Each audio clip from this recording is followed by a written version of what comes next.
Hay una idea que, una vez que la entiendes, de verdad cambia la forma en que ves el mundo. La idea de que el petróleo no es solo un recurso, es una infraestructura de poder. Totalmente. Piénsalo a finales del siglo XIX. Un líquido oscuro, pegajoso, que brotaba de la tierra, Sí. de repente empezó a definir imperios, a justificar guerras y, bueno, a negociar la soberanía de naciones enteras. Exacto. Y hoy vamos a intentar desmantelar esa infraestructura, ¿no? Ver un poco los engranajes que la mueven. ¿Y qué tenemos sobre la mesa? Pues un conjunto de documentos muy revelador. Hay ensayos académicos sobre geopolítica energética, datos duros de agencias como la IAEA, Ok. análisis del Council on Foreign Relations y, esto es crucial, noticias de última hora de la BBC de hoy mismo, 4 de enero de 2026. La misión entonces es entender si las grandes confrontaciones de la historia, Ajá. las que estudiamos en los libros, se libraron realmente por ideales o si en el fondo la verdadera lucha era por controlar la energía. A ver, desmenucemos esto. Empecemos por el principio, finales del siglo XIX. El petróleo era casi un desecho, algo que, Una molestia. sí, arruinaba los pozos de agua. Y de repente se convierte en el combustible de la revolución industrial. Y ahí es donde entra una figura clave, John D. Rockefeller y su compañía, la Standard Oil. Un nombre que todos conocemos, pero quizás no en esta dimensión. Es que Rockefeller no solo vendía petróleo. Él, en muchos sentidos, inventó el poder corporativo moderno. ¿Cómo? Su gran revelación, que los gobiernos tardaron décadas en entender, se puede resumir en una frase.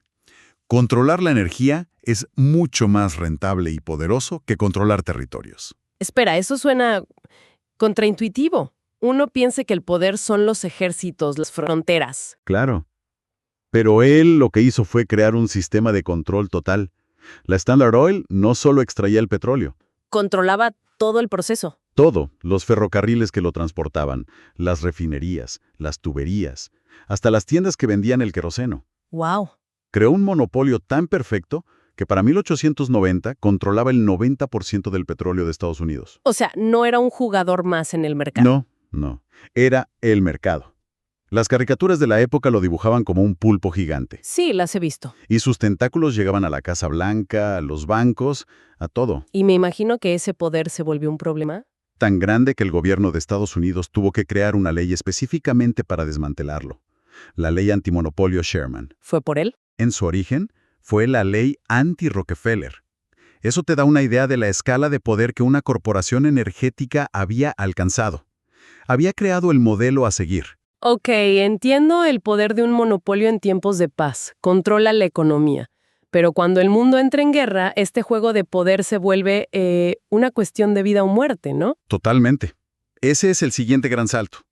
Con las guerras mundiales, el petróleo deja de ser un negocio. Se convierte en la sangre de la maquinaria de guerra. Exacto. Ya no es por ganancias, es por supervivencia nacional. Los documentos mencionan un caso clave, la Marina Británica. Así es, una decisión que cambió la geopolítica para siempre. La Royal Navy, el pilar del Imperio Británico, funcionaba con carbón galés. Algo propio seguro. Claro, era nacional. Pero sus estrategas, con Winston Churchill a la cabeza, se dieron cuenta de algo. ¿De qué? Los barcos impulsados por petróleo eran un 25% más rápidos, más eficientes. Una ventaja táctica enorme. Gigantesca. Y tomaron la decisión de cambiar toda la flota. Pero eso tuvo una consecuencia geopolítica monumental. A ver. De la noche a la mañana, el imperio más poderoso del mundo se volvió críticamente dependiente de un recurso que no tenía. ¿Y ese petróleo estaba en? En Persia, lo que hoy es Irán. A partir de ahí, la política exterior británica en Medio Oriente ya no era una opción. Era una necesidad. Existencial.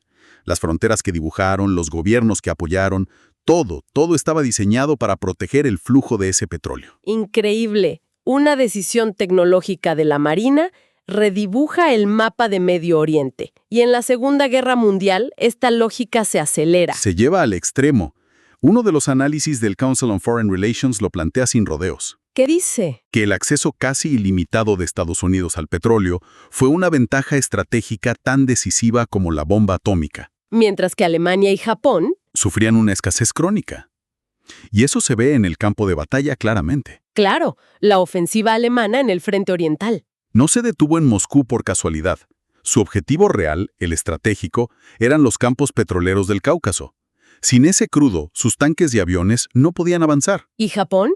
El ataque a Pearl Harbor. Fue una respuesta desesperada a un embargo petrolero de Estados Unidos. Su objetivo no era Hawái, era asegurar las reservas de petróleo de las Indias Orientales Neerlandesas, o sea, Indonesia. Entonces, nos enseñan sobre la lucha ideológica, fascismo contra democracia. Pero si conectamos los puntos, estamos diciendo que bajo esa capa, el motor real del conflicto era una lucha brutal por el control del combustible. Esa es la pregunta fundamental que plantean varios de estos ensayos.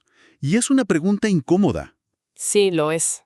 No niega la realidad de las ideologías, pero sugiere que quizá fueron el discurso público, la narrativa que justificaba la guerra. Mientras los objetivos estratégicos, los ocultos, eran asegurar las arterias energéticas del planeta. Justo. La ideología te dice por qué luchar, el petróleo te permite luchar. Y después de la guerra, el mapa se consolida.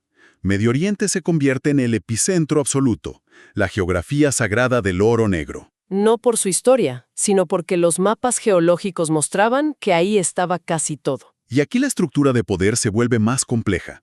Sí, pero también más clara. Podemos verla en 3 niveles que operan hasta hoy. El primero es el control estatal. Siempre pensé que eran las grandes corporaciones, tipo Exxon o Shell, las que controlaban todo. Es una percepción común, pero los datos de la Agencia Internacional de Energía son contundentes. ¿Qué dicen? Más del 75% de las reservas probadas de petróleo del mundo están en manos de compañías petroleras nacionales, las NOC. ¿Como Saudi Aramco? Saudi Aramco en Arabia Saudita, PDVSA en Venezuela, Gazprom en Rusia.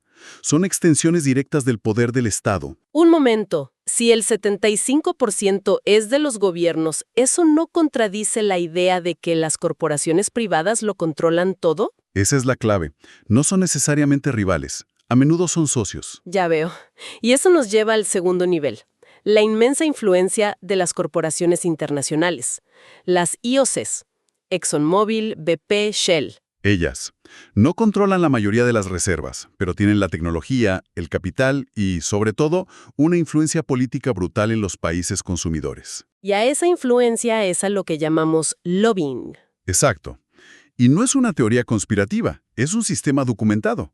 Tenemos acceso a la base de datos pública del lobbying del Senado de Estados Unidos. ¿Y qué se ve ahí? Ves, dólar por dólar, cuánto gastan para influir en legisladores, para conseguir ventajas fiscales, políticas exteriores favorables, leyes ambientales más laxas. Su poder no es poseer el recurso. Es modelar las reglas del juego. A nivel global, exactamente. Entonces tenemos estados productores con el petróleo y corporaciones con la influencia. ¿Y cuál es el tercer nivel? El tercer nivel es la pregunta que surge de la interacción de los dos primeros, la que plantean los textos más críticos. ¿Qué es? ¿O son las corporaciones las que administran a los estados? La línea se vuelve increíblemente borrosa. Ok, todo este contexto es fundamental. Pero situémonos ahora. Hoy, 4 de enero de 2026. El mundo consume más de 100 millones de barriles al día. Y la demanda, impulsada por Asia, no para de crecer. En este escenario, hace poco, la OPEP Plus decidió recortar la producción. Y eso sacudió los mercados. Sí, y es importante entender qué significa. La OPEP Plus ya no es solo el cartel tradicional de Medio Oriente. El Plus incluye a otros, con Rusia a la cabeza. ¿Y qué implica esa decisión? Que decidan recortar la producción con la demanda por las nubes solo puede interpretarse de una manera. Es un acto de poder geopolítico. ¿Contra quién? Están marcando su propio camino.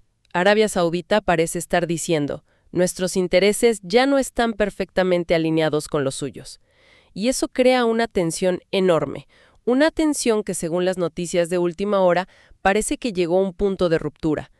Estoy viendo los titulares de la BBC y son impactantes. ¿Qué dicen? Al parecer, Estados Unidos lanzó una operación militar relámpago en Venezuela y capturaron al presidente, Nicolás Maduro. Esa es la noticia que lo cambia todo. Y los titulares son increíblemente directos. Cito textualmente: Trump quiere el petróleo de Venezuela.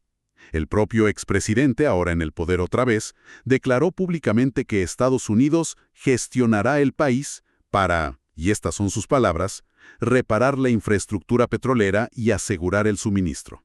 Es explícito. Lo que es fascinante en un sentido casi académico y aterrador es cómo este evento conecta absolutamente todos los puntos que hemos discutido. A ver, conéctalo. No es una anomalía. Es la manifestación más cruda del patrón que venimos describiendo. El mismo de siempre. Primero, el recurso. Venezuela no es cualquier país. Posee las reservas probadas de petróleo más grandes del planeta, más que Arabia Saudita. ¿Ok? Segundo, la justificación. El discurso oficial hablará de restaurar la democracia, de ayuda humanitaria, la capa ideológica de siempre. Claro. Pero la declaración explícita sobre gestionar la infraestructura petrolera nos muestra el motor real.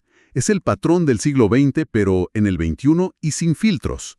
El uso del poder militar para asegurar el control directo de la energía. Exacto. Un recurso que se percibe como vital para la seguridad nacional. Entonces, ¿qué significa todo esto? Hemos recorrido un camino largo, desde el monopolio de Rockefeller, pasando por guerras mundiales que se decidieron por el combustible, hasta llegar a las redes de poder corporativo y culminar en una intervención militar explícitamente energética hoy mismo. Y el hilo conductor es siempre el mismo: la lucha por el control del petróleo. Y esto nos lleva a la reflexión final, la que mira el futuro. Porque ahora todo el mundo habla de la transición energética. Claro. La solución parece ser abandonar el petróleo, ir hacia las renovables, el litio, el hidrógeno verde. ¿No es esa la salida de este juego tan peligroso? Se presenta como una liberación, sin duda. Pero la pregunta provocadora que plantean estos análisis es: ¿Cuál? ¿estamos realmente desmantelando la infraestructura de poder o solo estamos reconfigurando el mismo sistema de control con nuevos recursos? ¿Estamos cambiando el juego o solo las piezas del tablero? ¿Quieres decir que podríamos acabar con una OPEP de litio o con guerras por el control del cobalto en el Congo? Exactamente. La cuestión fundamental para el futuro no es solo qué combustible usará el mundo. Sino si entenderemos la lección de la era del petróleo. La pregunta entonces no es si usaremos solo viento. La pregunta es, ¿quién controlará esa nueva fuente de energía? Y, quizás más importante aún, ¿quién controlará la narrativa que nos impida ver que la lucha por la energía, sea cual sea su forma, sigue siendo